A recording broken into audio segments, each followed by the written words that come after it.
Welcome to Cedar Club, Quincy's favorite local bar.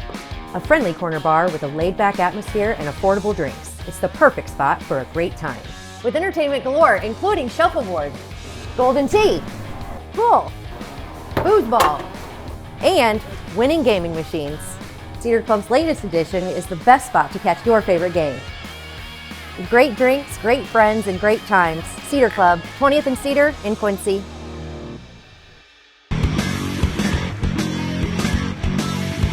Hey everybody, welcome to the Daily Muddy. I'm Ashley Conrad. Joining me today, Dr. Mohammed Memon and Kylie McLaughlin with Blessing Health System. Welcome. Thank you. Of course, thank you for joining us. So we're talking clinical trials. Before we get to that, I want to mention that you're the director of clinical trials at Blessing, correct? Yes. Okay, and you have over 20 years of experience and you've conducted over 400 of these, is that right? Yeah. A whole lot over the years. Yes. So we roughly run about 10 to 12 clinical trials per year. So over 20 years, that's accumulated. Yeah, it's outstanding. And I know clinical trials have been around for a long time, but I'm really excited to learn more about how Blessing got involved and what you're doing today and what that looks like. Before we go there, Dr. Memon, you are an oncologist, a medical oncologist. I'm a medical hematologist oncologist. Okay. Board certified. That is primarily blood cancer. What is that in layman's terms? So you're talking about what is oncology. What is the oncology? Sure. Oncology is in a wide terms. Basically, oncology related to the malignancies, meaning cancer. Okay. Hematology has the two components. One can be a benign blood-related problem like anemia or low white cell count or low platelet count, blood clotting, etc., etc. And the malignant side is like the leukemia, lymphomas, multiple myeloma, some other rare cancer related to the bone marrow and bone marrow cells. And you work with all of that? Yes. Yes. Yeah. So, and then the two of you work together on the clinical trials because you're the physician champion. Is that what we call it? Okay. That is correct. I'm the medical director of medical oncology. I'm one of the leadership role in medical hematology oncology as a cancer center, along with my partner, Dr. Johnson, who is a radiation oncologist. So our goal is basically, to look for everything. As a part of the medical director, I run the protocol, whatever is available, and whatever the Kylie bring it, we talk about a little bit more how we, choose the different protocol or different clinical trial. So, but my other two doctors, one of my doctors just recently retired, literally yesterday, day before, 2 days ago. Okay. But now we have Dr. Ko, Daniel Ko. He is my partner here at the Blessing, and I have a partner, Dr. Bari. He is in Hannibal, in our Hannibal Center. So we all three involved in a clinical trial at the various aspects. And we usually take turns. So, for example, if I'm the PI, principal investigator of that particular trial, the next time, my other partner can be PI. Okay. Right. So it's not monopoly with the physician champion. Is everyone is involved. So now, does it start with maybe because I don't really understand? I kind of understand the clinical trial, and I know that it takes shape in many different forms depending on the scenario. I know there are different types of clinical trials, which I want to talk about those as well. But when you're seeing a patient, how does the process start? I guess I should ask, does it start with a patient that maybe has an atypical situation that you don't know that regular treatment will work? Or does it start because you've heard of something in the medical world that you're like, maybe we can look more into that? What kickstarts the clinical trial process? I will let Kylie to talk a little bit more, but let me just give you the one important concept of the clinical trial. Okay. Clinical trial as such have not always considered the good name for the layman people. Okay.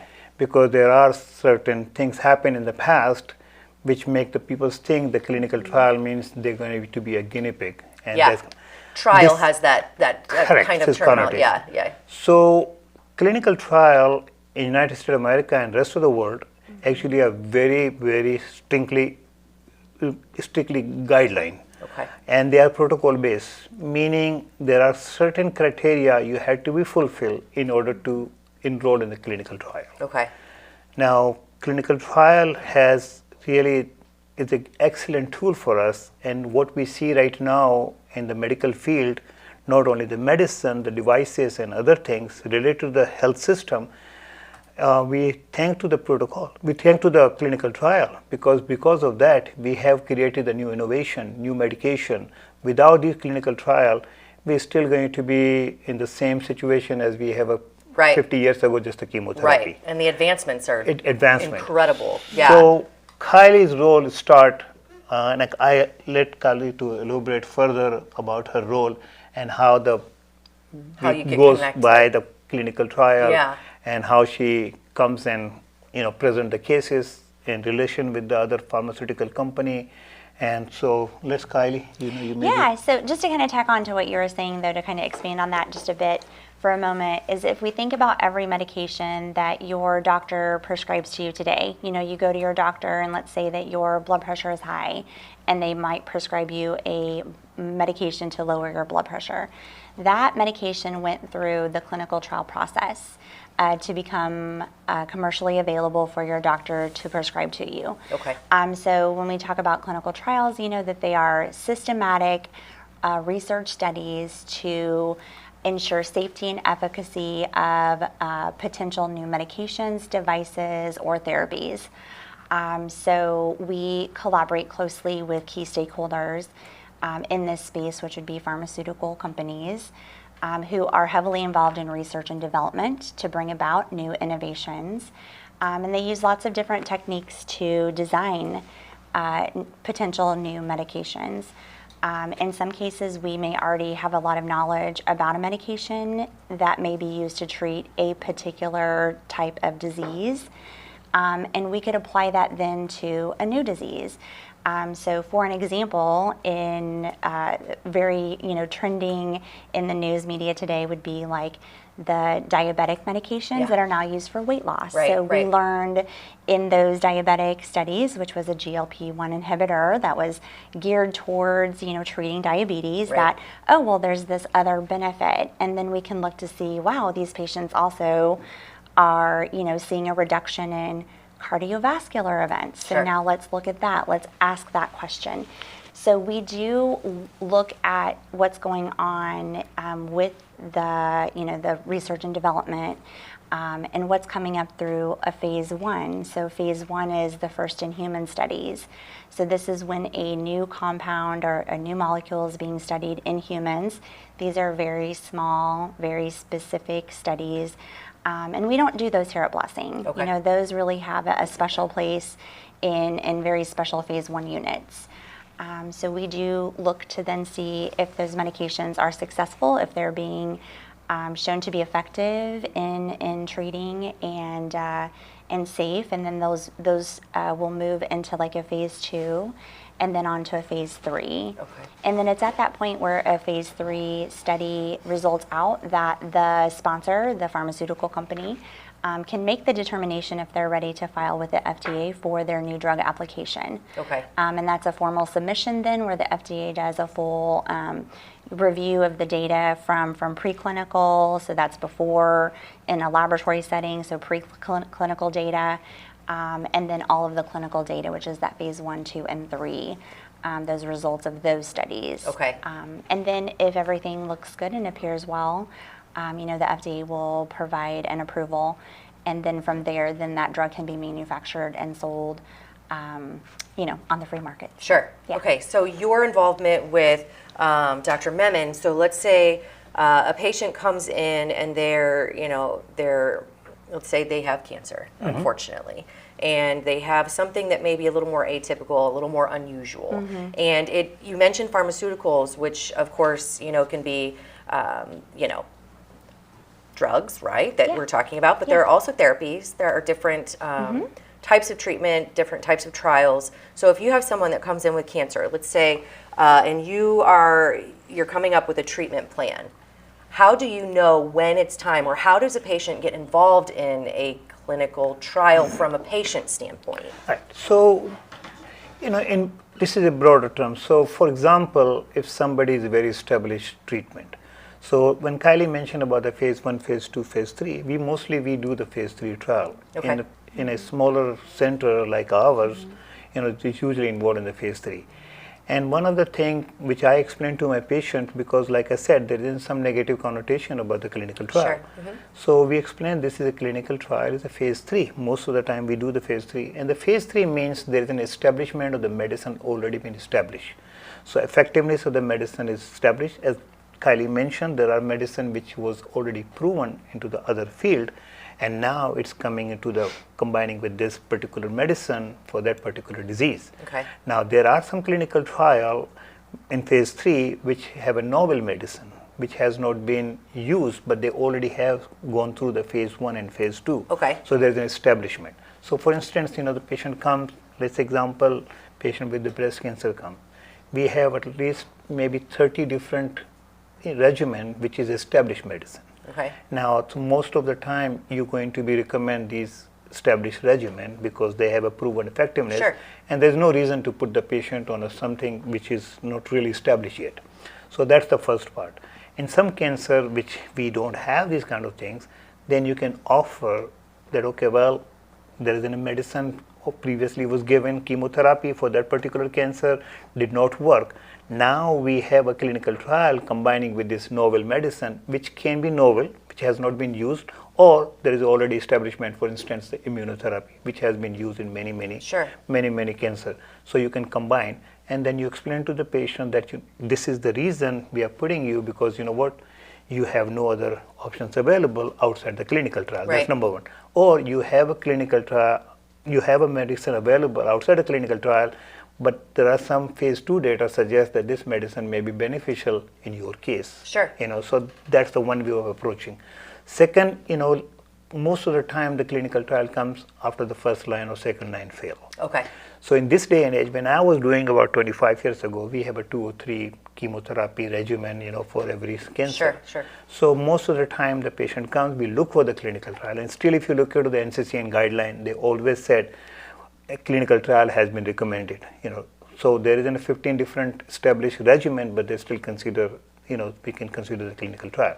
But as a physician, is our responsibility, we have to look for the patient, what is the beneficial. So answering your question, how we choose, if the patient already have treatment and has progressed and there is no second line or third line available, then you have options of the clinical trial. Sure. So that's the one of the it's an easiest extra tool in the toolbox tool. Yes. yeah. And then having those conversations, I'm sure, is difficult for some patients, but I imagine because a lot of patients, I don't want to speak for everyone, but painting people with a broad brush is irresponsible. So although people like to look for common therapies and of course some proven things, maybe some people today, especially with everything in the news, want to try a clinical therapy, clinical trial maybe first if it has different side effects or, better outcomes than like a radiation, or you know what I mean? So like I said, NCCN always suggests that consider the clinical trial in every patient, regardless of the first line or second line. Uh-huh. So when I talk to my patient, and then Kylie's role come into the play if there's a clinical trial. So when I talk to my patient, I say, look, you have that certain cancer, we have this regimen, and in your situation, I think the best regimen for you, go outside the clinical trial right now, go with the established cancer therapy. Sure. So that's the approach you use. Or you can say, okay, well, this medicine is available, but I think giving your other medical condition, you maybe have a more side effect. However, we have a clinical trial, the medicine which is less side effect for you, giving your situation. So that's the approach you use. Explain to the patient. I think explaining to the patient for the clinical trial is an art. Yeah. Is not the science. Sure. Because how you approach. Fortunately for us as an oncologist in general, we have a good rapport with the patient. For sure, yeah. We don't see the patient every 6 months. We see patient very often. It's a So relationship, there's a yeah. relationship is already created. So you just put a little bit effort, and you can make them understand what you are planning to do is probably the most beneficial for them. Right. And as a clinical trial participant, oftentimes, they're surveyed about their satisfaction and sort of their interest in being involved and how that impacted their care. And Sure. they're always extremely positive. they're getting to play an active role in the decision-making part of their treatment plan. There's also altruism, which plays a big role. So even though oftentimes we'll hear the patients sort of say things like, even if this doesn't help me, it may help my grandchildren. Right. So that's always, in some of those genetic lineages where family, trees play a big role. Right. So helping others is always at the front of their mind. In addition, they're treated as VIPs. I call them our VIPs. They get a personal kind of care navigator that's with them during their care continuum. So we really provide a lot of additional touch points for that patient. We advocate for them if they have questions. We're a great first go-to person to make sure that we're getting timely responses to their questions. Sure. We escort them to their visits. We ensure that additional safety parameters are in place. So we do additional testing with our clinical trial participants. So they're still going to get all the routine care that they would normally get. So they're not giving up anything. They still get their doctor, they still get their clinic nurse, they still get their infusion nurse that they're used to seeing. So they receive all of the care that they're used to receiving.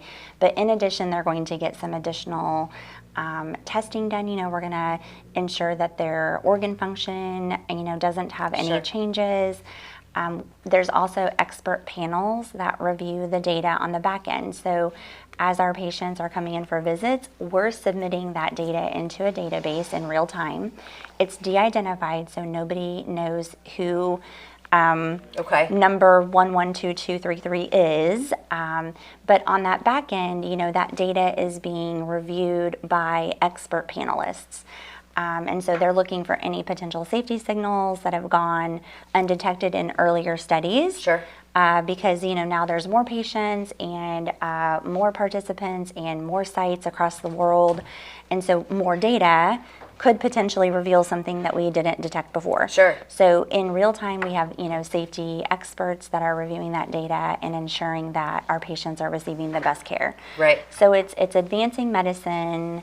It's driving at excellence. It's providing really great care in the context of a clinical trial, and kind of gaining patients some autonomy and some ability to play a bigger role. Absolutely. Yeah, very precise treatment, right? Yeah. Precise medicine. So precision medicine, what is the role, and how do you foresee the role, evolving in cancer treatment, oncology, and across the board, I guess? Yeah. So I think the precise medicine we talk about is patient thinks, okay, well, there's something alien word or something, but everything is a precise medicine except the chemotherapy in general, what we know. What is mean by that, the immunotherapy is a precise medicine. Hormone therapy for breast cancer is a precise medicine. What the precise medicine in general terms mean, it is more precise toward the type of treatment we are treating. The cancer we are treating it. So, and not every medicine is precise in the precise sense. Okay. So for instance, let's say for example, the most commonly used precise medicine, which most of the patients even don't think about. Tamoxifen is one of the breast cancer medicine established about 50 years ago. This was the first precise medicine as I know of, because it was targeting the receptor in the breast, which was precisely they were acting on. Right. So that was the first. And then we have a big gap, I would say, because I finished my fellowship in 2001 from University of Pittsburgh, and at the time lung cancer medicine was only 4 or 5 chemotherapy. Okay. Around maybe 1 year here or there, but 2008 or 9, then we start having these medicines opening up. Prior to that, the another medicine, which I always give the credit to the woman, there was one of the precise medicine for the breast cancer, and that's really changed everything. This is called Herceptin. So Herceptin was the medicine against the breast cancer, which was a deadly cancer. Okay. It was so deadly that most of the women died with the metastatic disease in a very short period of time. Right. There's only 20-25% of HER2 positive breast cancer. I was going to say HER2, yeah. Right. Yes. This was against HER2. Since this, because women are always the force, and I tell the patient, I tell my patient male or the female, the women are the force, because you know what, right now what we really have a progress. I'm not saying because I'm talking to the woman. I was going to say, listen, he knows who he's talking to. Really, but it's just a fact, because I can prove by the fact. The Herceptin was the one which was really changed the outcome of this aggressive breast cancer. Sure. Now is probably the best breast cancer because of this anti-HER2 medicine. Right. So that's what the precise medicine is starting. Now there are not very precise medicine, and the most common example nowadays is immunotherapy. Okay. So immunotherapy is not very precise, but the way it's work, there are certain ways it's work. It's definitely help in a way that the precise medicine work, but it's not exactly the precise medicine. Gotcha. That's why when we treat the lung cancer and use the immunotherapy, we ruled out other targeting therapy. We cannot use the immunotherapy if there is other targeting options are available. Sure. Okay. So the precise medicine has really changed everything. And fortunately, we have now probably almost every case, we have a precise medicine, except maybe one or two cancer we really don't have very strong precise the medicine. more rare or, But unfortunately, still the precise medicine is not like the blood pressure medicine, which can cure the blood pressure. It's still cancer, long way to go. Yeah. Well, and it morphs, I feel. And we like the woman to keep pushing it. Yeah. Yes. Because men don't push. Yes. We need the And the women to reason push. and the reason I'm saying that, like I said, I'm not really talking to the woman. I'm saying, look at the prostate cancer. Probably the one of the most common cancer. Probably number-wise, maybe as number-wise as the breast cancer. Yeah.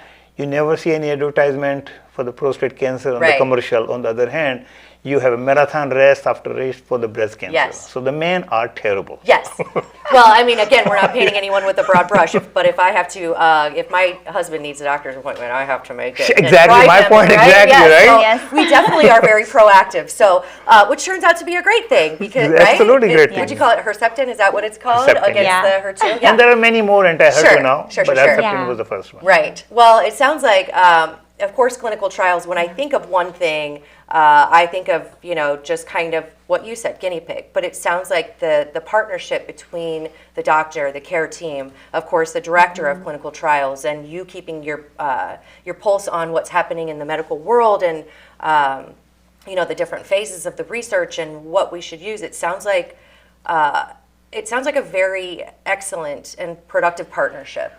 Right? It's a big teamwork. Yes. Now, cancer treatment is a teamwork. Yeah, absolutely. I cannot take the credit. When my patient told me that, I said, no, give me the credit to the whole team. Right. Because unlike the other things, I don't see the patient alone. My nurses see it, and infusion cancer, nurse navigator, and the clinical trials involved, person like Kylie. So it's a big teamwork. Right. So, and when it comes to the clinical trial, not only the teamwork here, but like she mentioned, in the background, the company who is sponsoring these clinical trials, they are also looking and they have an eye on the patient care. Okay. So it's a huge advantage. Yeah, and it sounds like a community of care, which is what Blessing stands for, right? Take the village to raise the child. Yes, right? yes, absolutely, absolutely. Which is always, a good feeling that you have a whole team of care experts caring for your health. So that's amazing. Any other thoughts before we wrap it up? I think I wish we have a more patient involved in the clinical trial. Okay. The new generation of patients are a little bit more willing to compared to the older generation because of the history. And we all know the history, So have a history has some effect on the older generation, especially in some of the ethnic group.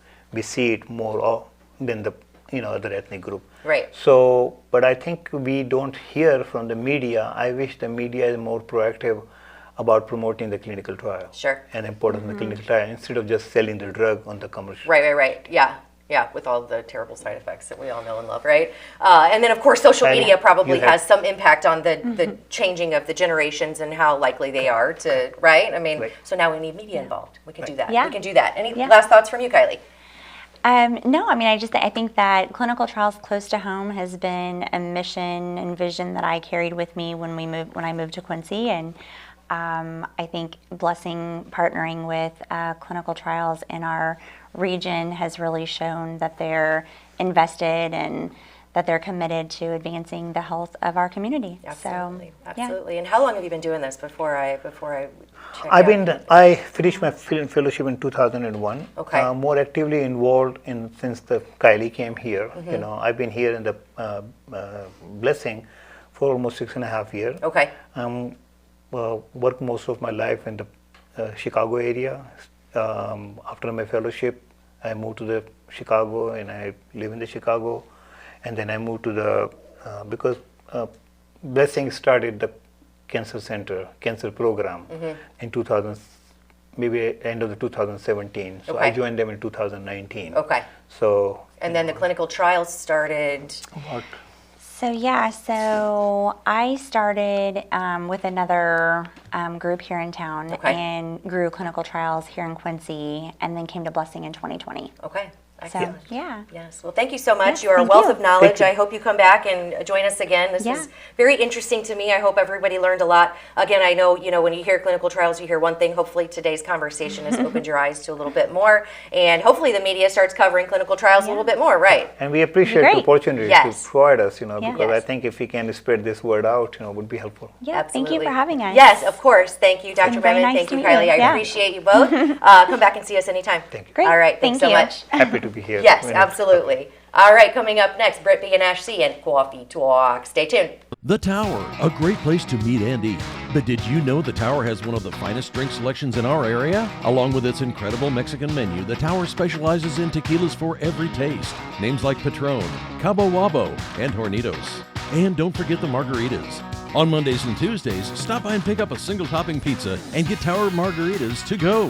Enjoy the Tower at home or in our dining room, bar area, or the Tower's signature climate-controlled porch. The Tower Pizza and Mexican in Quincy. Are you looking for the perfect venue for your next special event? Check out Utopia Event Center. Utopia has a large banquet room and an awesome bar area, perfect for anything from birthday parties to formal corporate meetings. It also offers a photo booth, stage for a DJ or a live band, and a fully stocked bar, all for only $300. Check us out at utopiaeventcenter.com or call Barn at 217-430-6559 for more information. Utopia Event Center, 900 North 12th Street in Quincy. Welcome out to Kelly's on Broadway tonight. We're drinking cold beer and it feels so right. I'll meet you out on Broadway underneath Shamrock Light. We're gonna have a good time on the patio tonight. There's a party down at Kelly's on Broadway tonight. We're drinking cold beer on a champagne night. We're feeling all alone and you got no place to go. So come down here and drink a beer on Kelly's patio. Kelly's a fun place to eat and drink. 2902 Broadway. Welcome to the Abbey, a Quincy tradition. With 6 big screens, a new larger kitchen, and now more seating capacity, the Abbey is the place to be before, during, and after the big game. Come enjoy fan favorite appetizers, steaks, burgers, and a variety of daily food and drink specials. Can't join us? Carryout is available too. Now with a convenient drive-up window to better serve you. 1736 Spring in Quincy. Opens at 3 p.m. Tuesday through Sunday. Come join all your friends at the Abbey, a Quincy tradition. The Liquor Booth is your home for a huge selection of beer, wine, and spirits. The Liquor Booth has 2 locations in Quincy, 3520 Broadway and 1500 North 12th Street. The Liquor Booth, where it's always happy hour. Instant Replay is your local sports bar. With 18 big screen TVs, we have all the sports packages from college games to pro games. We offer daily drink specials, and come check out the Bullpen, our newly renovated beer garden. Instant Replay, 2739 Chestnut in Quincy. And welcome back. Now it's time for Coffee Talk with Ash C and Britt B. Thanks to EFB, we spill the tea every week. Cheers to you, my friend. I will say this is one of my all-time favorite segments. Well, thanks. And we do have a surprise coming up soon, so stay tuned. But until then, you yesterday had a brand new segment yourself. Yeah, and it's called Minutes with the Mayor. Yes. Okay. We wanted to name it something else, but it was kibosh. It was way better than that. But so Minutes with the Mayor is a weekly segment where I get to sit down with Linda Moore, Miss Mayor. And other people. And others. Yes. So our first guest happened to be Jeffrey Conti, yes, who is the Director of Public Works for Quincy. And I think he was Mr. Brain Man. He is so smart. He really is. But I feel like he was kind of like, oh, shoot. I think he thought she was coming with him.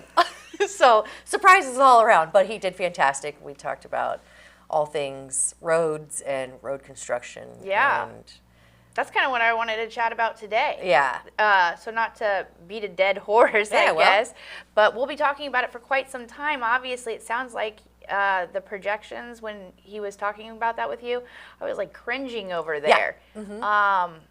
I know I am the one to complain, but that is like next spring. Yeah, it's a long time, and there are more projects that will continually be initiated even within these timelines, right? Yeah, like we're hitting gas lines, we're hitting water pipes. Yes, and I was gonna ask that, but I didn't want to put him on the spot. Yeah, like, poor do guy. we ever call Julie before we dig? Because I keep feeling like we're hitting more and more things that we shouldn't be. But so It's a disaster, but it sounds like he has it under, of course he has it under control, but the way he described it is like everything else in life. You can plan for one thing, but those plans never really pan out. Yeah. Especially when there's funding involved or safety issues that you have to tackle. And because I was asking about how you pick and choose, because there's 5 big things, if not more, going on right now.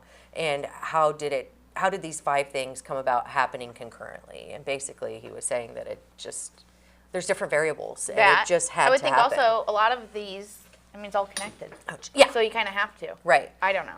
But But I it do is know a that. pain, and I saw something on Facebook, and they're like, "Oh, people will just complain about everything." Yeah. I think it's totally okay to complain about shitty roads, and then also complain when it inconveniences you when they're getting fixed. Yeah. It's okay to complain. That's, that's, I don't understand why it wouldn't be okay, because if it's inconveniencing my life in some way, shape, or form, then I think I'm going to complain. Yeah. And with this, like we were talking about planning, one thing that you do have to do is plan extra time onto your travels for anything. I'm not good at that.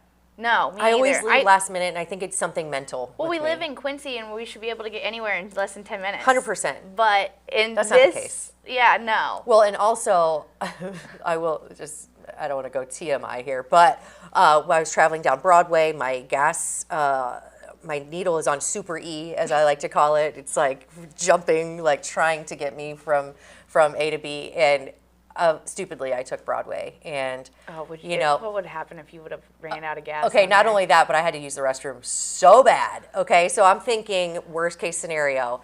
I'm going to run out of gas. I'm going to have to go to the bathroom. What am I going to do? Someone was going to get their door knocked on. I don't care. Okay, I am not too proud.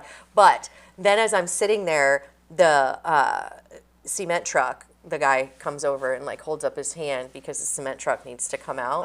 And I'm like, oh my God, come on.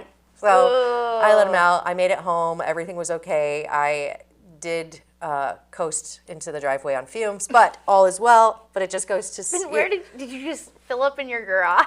No, I went then to the gas station, but I was really cutting it close. I like to live on the edge a little bit. Obviously. God, that just makes me sweat thinking about that. Yeah. But yeah, the cones, the construction, how many cones have you hit? One big one, a very big one, and it was on 30th.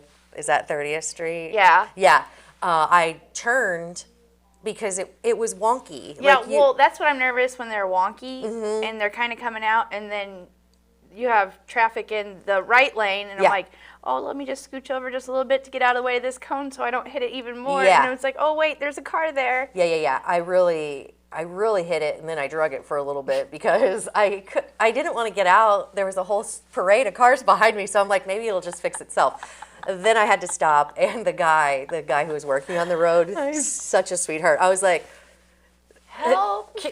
check it out. I love that you check it out. I hate your cone. I hate your cone, bro. If you want it back, you How better many get cones out do under you there. think are on there, on the street right now? Oh, that would be a good contest. Yeah. Cones and those big circular things. Yeah. I Like- read somebody had it on a status somewhere. Really? That it was, and I don't know if it was real or not. If they, I wouldn't question any large number. I'm thinking like 286. Oh, I'd say that's a little Low? conservative. Yeah. Maybe I'm way off. I don't know, but I know there's one less because I wrecked it completely. Yes. Like it probably had to go to the shop itself to get repaired. They're like, oh boy, she really just mangled that son of a gun. I hate making those west to east strips on Broadway regardless. Like Yeah, we yeah, live yeah. as far west as you possibly can. So when, you know, I have to go out to Sam's, or my grandma lives out east in those this 48th Street subdivisions, going to visit her, it's a trek. It's a mentally draining process. Yeah. With all of this And stuff. side note, I used to do that regularly because I wanted my daughter to go out to school out there, and grandma was her daycare, so she fell in the daycare that way. It just worked out better, but I would have to make that trek every morning and back. But that's besides the point. But what I'm getting at right now is, what are some of the things where you're just like, just forget about it? Really? Like, mine was, forget it. I'm not even doing it. Mine is mostly like when Claire's like, can we go here? I'm like, are you kidding me? oh No. yeah, No. my big I don't one really was, give up anything though. Like I'll do it anyway. this sounds horrible. I didn't give it up, obviously, because I got it from somewhere else, but we needed toilet paper, and I usually get it from Sam's. Yeah. And talk about living on the edge. I have a couple rolls left, and I decided I'm just ordering it from Amazon. Nice. I have Prime, so Yeah. hopefully. Yeah, I don't know if I trust. I mean, I guess you the really Dollar gotta- General's right over there, Yeah. but I like to buy my in bulk. Yeah. So There you go. You'd have to get it on like an auto replenishment thing. if it, I think you can do that. yeah. That way you're not But I really cutting I it mean, close. yeah, I still like going on to the edge? Sam. Yeah, Oh, no, going to Sam's because I get to check other things out and Heck yeah. sample the food and stuff. Absolutely. Everybody loves a Sam strip. I wanted to get my Amazon package returned, and I guess I knew that Kohl's wasn't taking them anymore, but They're not? You didn't know that? I thought. So don't drive all the way out there. Okay. I know that their little kiosk thing has been removed and you I can't think do it they at customer completely service, but okay. Taking it away. Don't quote. I'm pretty sure they just don't do it anymore. Okay. But who does it in town that's for free is Staples. Okay. And if you want, you can also do it at the UPS store, but that's $1. Yeah. So usually when you're an Amazon Prime member, it was like free returns. Yeah. Not for Quincy. Well, Staples is amazing. I think that fellow's name is Bert. He's really great. Yeah. Right there. Yeah. Yeah. good. So I was like, where do I take my Amazon package when I walked into Staples? And they're like, you follow Follow the Amazon the trail. Amazon trail. Yeah. I'm like, or you could. They make it really easy. Yeah. Well, you could have just said right there. Yeah. I'm like, right over whatever. there. Yeah. Yeah. But you know how we like to make things difficult. And what I was surprised was there wasn't, a huge line. Yeah. So. Now we just blew that though. What? Now everybody's going to be returning their stuff at Staples. No, I mean, it's a simple Google search where Yeah. that's how I ended up figuring it out when I was all the way out at Kohl's in the parking lot after. Did you make good use of your trip and go to Sam's? No, Ah. because I don't know how Gosh. to. I had Oh, already, you don't know how to get there No. from there? You're like, I'd already ordered my toilet well, listen, paper. that's another big project that's going on. The Kohl's, like that whole Prairie Crossing. Oh yeah, thing. it needed it. Those were. It does need it, but it is treacherous. Yeah. For me. Well, yeah, one of those potholes like chipped my tooth a long time ago. The one right by Kohl's. It was so deep and so big. But now I'm like, well, how long? Let's Did see it really how long. chip your tooth? Yeah. Let's see how long. I mean, I don't know. Yes, it was like a little thing. But I was probably going too fast too. Let's see how long. Let's see how long the that parking lot takes, because it seems to have been. It's taking a long time. That's what I'm going to say. Do you maybe because things are super deep? I don't know. Yeah, I don't know, but getting from like Dick's to Kohl's is. TJ Maxx and Kohl's. Yeah, you have to go all. Yeah, the I'll be way. hitting those cones too. Give it time, baby. Give it time. So last week I said my Sirius XM is broken. It's still broke. It's gonna be broke forever. So apparently Subaru models don't. Just doesn't work with no. it anymore. Oh my God, dang it. But What a anyway, cop-out. I can still listen on my phone. It's just hard to change the channel. And like I said, Mike likes to keep the channel on 80. So I and then I'm like, where's my phone? So I can't change it. So it's just always on 80. Yeah. And I've been in such a great mood, and I kind of feel like it's the music, maybe.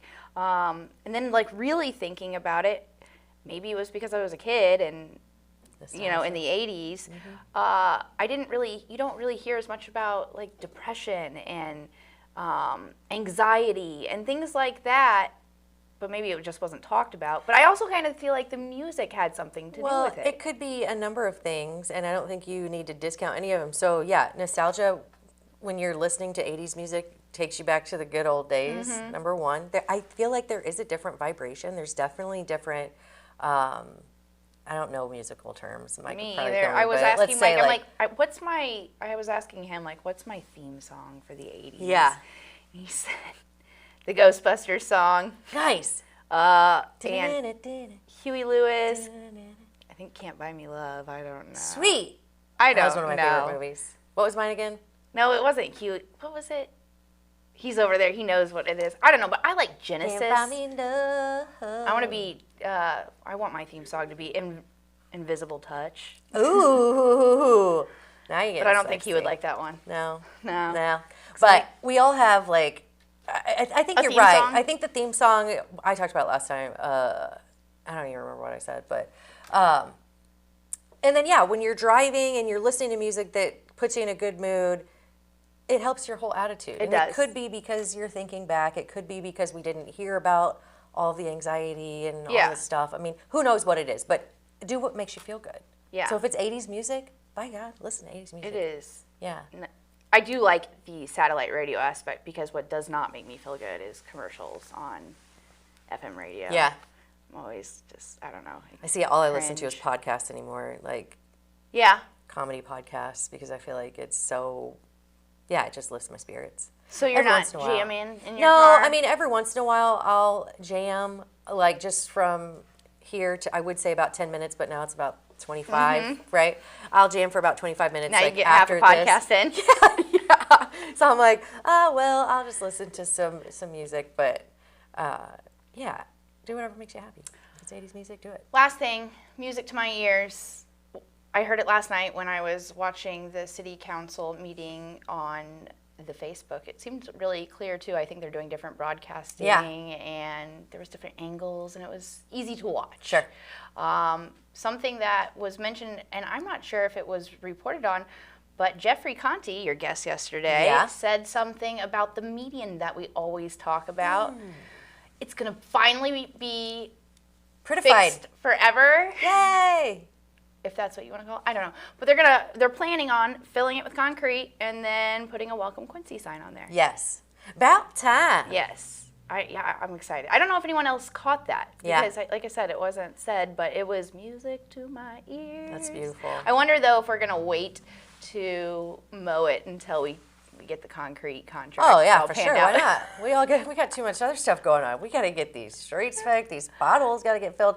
And then of course Linda had Miss Mayor, you know, Madam Mayor. Madam Mayor. I loved how Madam Mayor. they called him Madam Mayor. There were some things that she talked about, some things that were not agreed on completely, Yeah. right? But I want to save some of that stuff for her, because I think she should be able to explain some of that in her own words. Absolutely. Because I don't know really what any of it means. So That's what Minutes with the Mayor yeah, is Minutes for. with the Mayor is definitely going to be it's definitely going to be a nice conversation. And one of the topics was, of course, transparency in our local government. And I think even if we go the route of whatever it's called, The consent agenda. consent agenda. Again, that was read Monday night. That was the first reading. Yeah. So we have a while, like she said, to talk about this. And Yeah. You'll be able to talk with her, and Yeah. we'll get to chat it out and Yep. put our questions in the ether Yeah, and I'm really excited. do all the things that we do on Coffee Talk. Yeah, so Coffee Talk has some exciting stuff coming up. Minutes with the Mayor, of course, has some exciting stuff coming up. Every day there's something new hitting MuddyRiverNews.com and Muddy River TV. Your Muddy Mornings, by the way, the morning, what is it called? The Muddy Mornings. Muddy Mornings. There's so many muddy things. I So know, It's Muddy it's Mornings, and then there's Muddy River MRN. Mornings Yeah. on Friday. Yes. No, this is the morning Muddy that you're talking about. Yeah. I see way too many morning things. See, so many things, but you're doing fantastic. Thank you. They only take me 56 times to shoot that 1 minute take. Well, you can't tell, and I love that your personality shines through on it, so kudos to you. Thank you. And thank you to EFB for supporting our nonsense and our spilling of the tea. Yeah, and thank you to anybody that watched this till the end. Yes! It's been a good one. All right, well, on that note, cheers, and I think that does it for today's Coffee Talk. Catch you next time.